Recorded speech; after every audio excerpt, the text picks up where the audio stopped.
Welcome back to MTG Mountain Talk series New to Standard. This video is part of the mini-series Breaking Down the Game, discussing the mechanics of a turn in Magic the Gathering. Be sure to check out our other videos in this mini-series to get a well-rounded introduction to how to play. There are several phases in each turn: the beginning phase, the pre-combat main phase, the combat phase, the post-combat main phase, and the end phase. Each of these phases has orderly steps within them. So let's break down the steps of the game. Once you determine your opponent, you need to decide who goes first. Standard practice is for each player to roll two six-sided dice, and the player with the highest roll gets to decide whether they want to play first or play second. Going first means you're on the play. The advantage of going first is that you get to start laying out your cards on the table first, meaning that you cast spells a little earlier than your opponent. However, if you go first, you do not have a draw step in your first turn. There is a potential advantage to going second, especially for decks that play a little slower, as going second means you're on the draw. Players who take their first turn after their opponent get to draw a card at the start of their turn. Outside of the first player's turn, all other turns follow the same steps with turn phases, starting with the beginning phase. The beginning phase has three steps: untap, upkeep, and draw, in that order. At the start of each player's turn, he or she will untap all of their tapped cards on the battlefield that are capable of untapping. Some cards, such as Traxos, Scourge of the Krog, require a trigger to untap. Notice that Traxos requires his controller to cast a historic spell before he can untap. Historic is a new term introduced in the Dominaria set and includes spells that are legendary, artifacts, and sagas. Thus, Traxos does not get to untap in its controller's untap step. We will briefly discuss all of the vocabulary introduced in this video, but we will talk about the terms in more detail in a separate video. After the untap step is the upkeep step. There are many cards that produce an action during a player's upkeep. These cards usually say, "During your upkeep, do some ability." As an example, Search for Azcanta says, at the beginning of your upkeep, you may look at your library. You may leave that card on the top or put it into your graveyard. If you have 7 or more cards in your graveyard, you may transform Search for Azcanta. This is actually a two-sided card, and if you flip it, it becomes a land and is able to produce blue mana or let you draw cards. The advantage of a card like this is that the top card of your library is usually unknown. It's the card you would have drawn in your next step, the draw step. So essentially, if you're looking for a specific card, or maybe you already have a copy of the card you looked at in your hand, you can place the card in your graveyard with hope to draw something better. It is especially nice for decks like God Pharaoh's Gift that can play cards out of the graveyard. You can also have cards in play like Lifecrafter's Bestiary that let you scry one card in your upkeep. Scry one means that you can look at the top card of your library. Then you can choose to either leave that card on top and then draw it in your draw step, or place it on the bottom of your library. You can also cast cards that have instant and flash speed abilities during your upkeep with the mana you untapped during your untap step, which is beneficial if you have cards that apply during or right after your draw step. Instant speed spells include cards like creatures that have flash, as well as instant spells. As an example, Chapter 3 of the Song of Freyalise fires after you draw a card on your turn and gives all of the creatures that you control at the time a +1/+1 counter, as well as Trample, Indestructible, and Vigilance until the end of the turn. This means that your creatures get a permanent boost in power and toughness with the +1 counter. And Indestructible means that they cannot be killed by damage or cards that say destroy. Vigilance means that they do not have to tap when they attack. And Trample means that any damage not blocked by an opponent's creature during combat will do damage to that opponent's life total. Therefore, if you have a creature that someone has targeted with an enchantment such as Cast Out, which exiles the creature, you can play an instant card like Naturalize to remove Cast Out and return the creature to your control during your upkeep, so that when Song of Freyalise fires, that creature gets the +1/+1 counter and Indestructible. However, if that creature does not have haste, which means that it can attack in the same turn that it enters the battlefield, it will have Summoning Sickness and will not be able to attack and benefit from the Trample and Vigilance triggers applied with Freyalise. Keep in mind that your opponent can also play instant spells at this time, which may disrupt your plans. Your opponent can actually play instant spells at any time on your turn, just as you can play instant spells at any time on their turn, unless there are cards in play that state otherwise. The final step of the beginning phase after the upkeep step is the draw step. In this step, you get to draw a card off the top of your library. There are some cards, like the Immortal Sun, that actually let you draw an additional card in your draw step, but otherwise you get to draw just a single card during this step. The next phase is the pre-combat main phase, or main phase 1. In main phase 1, you can play any card type unless there is a spell in play that states otherwise, including instants, sorceries, enchantments, artifacts, creatures, and planeswalkers. Any card that you want to apply or have available to you in the next phase, combat, must be played at this time, except instants and cards with flash, as those can be played at any time throughout your turn. You can play one land per turn during either the first main phase or the post-combat main phase. And land is not cast, so there is no cost to playing a land, and lands cannot be countered by other spells. The first step of combat is the beginning combat step. Here, you and your opponents can cast instants and cards with flash before you declare attackers. The next step is declaring attackers, which takes many considerations. First, declare your attackers by tapping them. But remember that creatures with vigilance do not need to tap when they attack. Then, settle up with any cost to attacking. As an example, Baird, Steward of Argive requires that an opponent pay 1 mana as an additional cost for each attacking creature. Thus, if you want to attack with 3 creatures, you must pay 3 mana to declare them as attacking. Once your attackers are declared, you gain any benefits of attacking, such as when you control Grand Warlord Rada, and for each creature you declare as attacking, you get a red and/or a green mana that can be used at any point throughout the rest of your turn. Also, you must declare whether you are planning to attack your opponent to try to take their life total down, or the planeswalker that they control to remove its loyalty counters. We will discuss planeswalker cards as a type in more detail once we look at the Breaking Down the Cards series. In the next combat step, the block step, your opponent gets to declare blockers. Blocking creatures do not tap, but do have to check card abilities. As an example, creatures that are flying can only be blocked by other creatures that are flying, or creatures with the ability Reach, which simply means that this creature, while it isn't flying, can actually block flying creatures. Also, some creatures, like Mist-Cloaked Herald, cannot be blocked at all.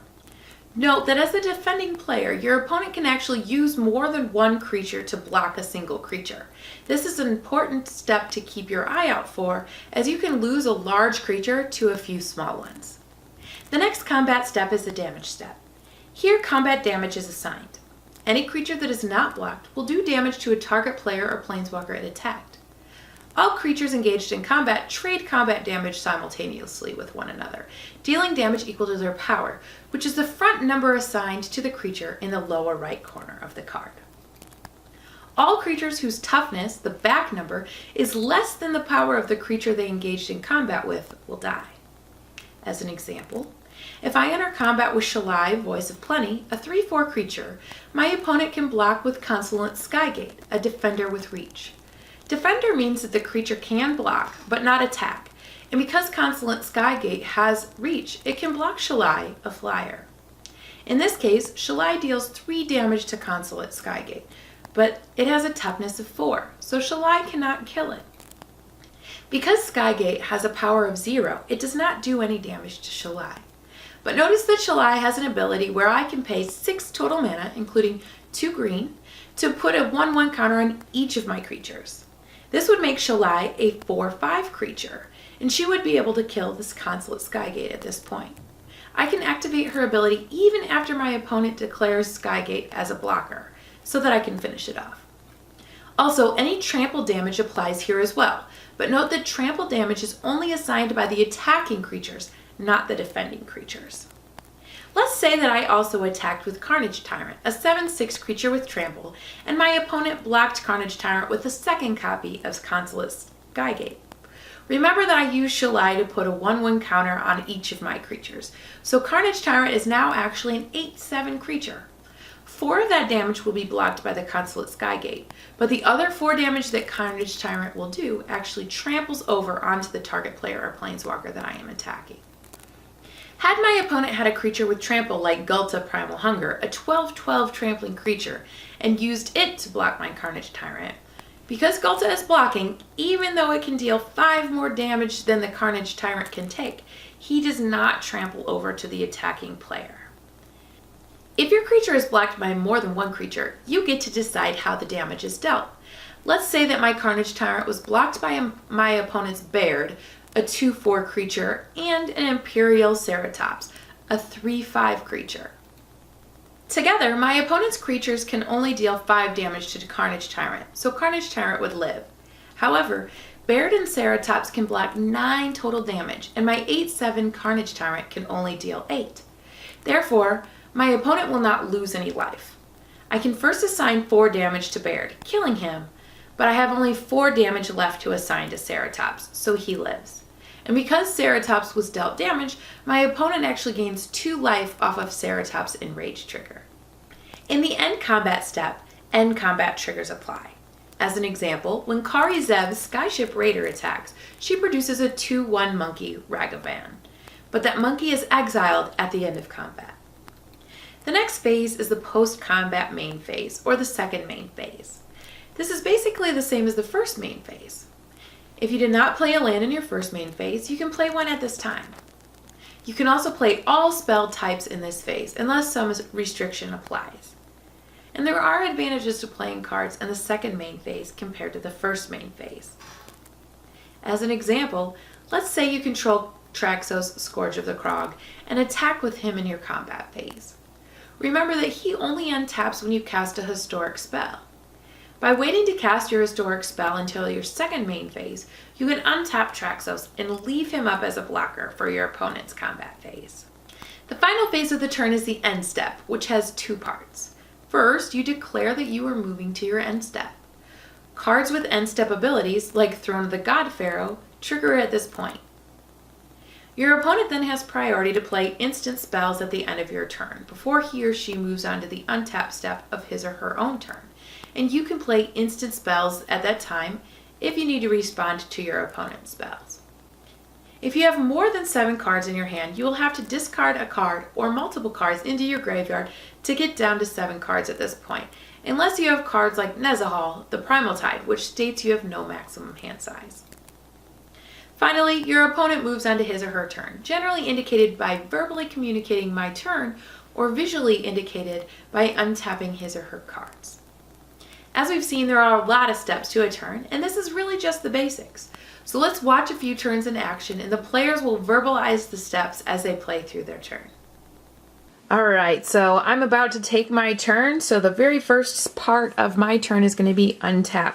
So I have some tapped lands here that I'll untap. And I have a Llanowar Elves that I tapped last turn for mana, so I'll untap that. Traxos stays tapped until I cast a legendary spell, and I attacked with him last turn, so I can't untap him currently.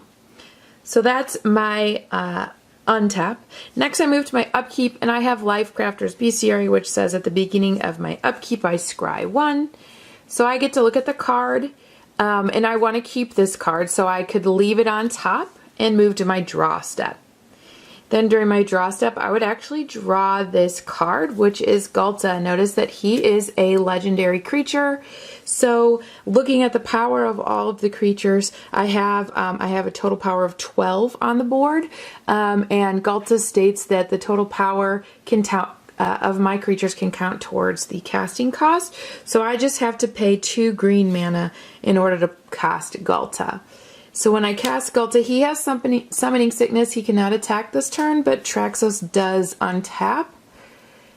So in my first main, I would go ahead and play Gulta. Now what I'm going to do is move to the next step, which is combat. So I would say I'm going to enter combat, and then I would say I'm going to attack with Traxos, and I'm going to attack with Shalai. Now Shalai is a flyer, so she can only be blocked by flying creatures, and then Traxos has trample, so any damage that is not blocked is going to be dealt to my opponent. So I have declared attacks. I don't have to settle up any costs because my opponent is not playing anything that makes me do that. So now we can move to the block step of combat. Blocks. Okay, so my opponent decided to block Shalai with Raph, and he is a 3/3 flyer with Flash, and then he blocked Traxos with a 1/1. So I could use Shalai's ability here to tap 6 mana and put a 1/1 counter on all my creatures. I don't really need to do that right at this moment, other than it would give Traxos another boost. So I'm going to go ahead and do that. I'm going to tap my Mox Amber because I control several legendary creatures. And then I will tap my Llanowar Elves for the 6th mana, which allows me to put a 1/1 counter on each of the creatures that I control, which is a lot. Okay. Now that doesn't really matter here with Shalai versus Raph because Shalai doesn't have trample, so Raph is going to die. He can only deal 3 damage to Shalai, who is a 4/5 creature currently. Then here we have Traxos, who is currently an 8/8, being blocked by a 1/1 creature. So 7 damage is going to trample over, and so my opponent is going to take 7 damage. Now we're going to move to main 2, and here I have not used my Planeswalker's abilities yet. So since she has a 7 on her, this is Nissa Vital Force, and she has 7 loyalty counters, I'm going to go ahead and drop her down to 1 loyalty counter to produce her emblem, which states that whenever a land enters the battlefield under my control, I get to draw a card. So then if I draw a land next turn, I could actually draw an additional card during that turn. So then we're going to move to the end step. I don't have any cards with end step triggers, so I would then pass my turn and my opponent would go to their turn. Notice all my stuff remains tapped until my next upkeep, so my opponent has an opportunity to do some things, but I do have a couple of cards here that can still block. For this lesson, we would like to spotlight an important card in Standard, Settle the Wreckage, from the Ixalan set. Being from Ixalan, this card is sticking around until the fall of 2019, so it's a very important removal spell to play with or to look out for. This is a white instant spell that takes 2 mana of any color and 2 white mana to cost. Because it's an instant spell, this card is usually played on an opponent's combat phase after he or she has declared attackers. This card is so powerful because it states exile all attacking creatures target player controls. But as a cost to the caster, the targeted opponent gets to get more land from his or her library for each card exiled with Settle the Wreckage. So let's look at why Settle is such a great removal spell compared to other spells that maybe destroy all creatures or target creatures specifically. Earlier in this lesson we learned about Carnage Tyrant, and he's a hexproof creature. Remember that hexproof means that a card cannot be the target of spells or abilities another player controls. The beauty of Settle the Wreckage is that it does not target a creature the way that spells like Cast Down do. So Carnage Tyrant is not safe from Settle the Wreckage. Settle also exiles all of the attacking creatures rather than destroying them, which has 2 main advantages. Generally, when a creature dies or is destroyed, it goes to the graveyard, and there are mechanics in the game that can allow creatures to be put back into play from the graveyard. However, cards in exile are essentially removed from the game, with the exception of cards that have an ability to be cast from exile. Additionally, since Settle the Wreckage exiles creatures and does not destroy them, the way that Fumigate does, creatures with the ability of indestructible, such as Ronus the Indomitable, are not protected from Settle the Wreckage. For players who have white mana available in their decks, Settle the Wreckage is considered to be a powerful removal spell, meaning that if you're getting beat down by your opponent's creatures, Settle the Wreckage is a great way to clear their side of the battlefield and make room for your own creatures, or help you live long enough to play cards like Approach of the Second Sun, which lets you win the game without even engaging in combat with your opponent. However, for players whose opponents have access to white, it is definitely a card to look out for when you go to declare attackers. Especially if you know your opponent has the card in their deck because they've already played one against you, realize that they likely have multiple copies. In fact, they could have up to 4 copies of a card with the same name in their deck. If your opponent has 4 mana up with access to 2 white mana and at least 1 card in hand, you may consider whether or not he or she has Settle the Wreckage. Weigh the pros and cons though, just like you would look out for a bluff in poker. If you know that they will win the game if you don't attack with everything that you have this turn, just attack with everything and see if they have Settle. They may not. However, if you know that you can survive a few more rounds by only attacking with a few creatures per turn, it might be better to play just one attack at a time, or maybe attacking with just half your power. Then you could wait until they have tapped out all their mana for something else before you go to attack or swing in with full force. Also notice that Settle the Wreckage targets the player. When we look back at Shalai's ability, she gives her controller and her controller's creatures and planeswalkers hexproof. Hexproof means that something cannot be the target of spells or abilities their opponent controls. This means as long as you control Shalai, you cannot be the target of Settle the Wreckage. It cannot be played against you. Alternatively, if you have access to blue mana in your deck, a 2-mana spell as simple as Negate will diffuse Settle the Wreckage. Just wait until you have 2 mana and a Negate in hand to swing in with everything you've got. Well, that's all for this video, and we hope to see you in our Facebook community, MTG Mountaintop New to Standard, with a group URL of MTG New to Standard. And you can get the full URL in the description below. This is a new community, so please feel free to invite your friends and join in the fun. To get quick access to new videos, please subscribe to our channel and like our videos that you've enjoyed or that you found helpful along your journey. We hope to be posting several new videos in the New to Standard series each month to help you on your journey to becoming an MTG Master. You can also get sneak peeks and refer back to all of our training material even before the videos are finalized and published, including scripts and images at our blog, mtgnewtostandard.com. I wanna be the slip, word upon your lips.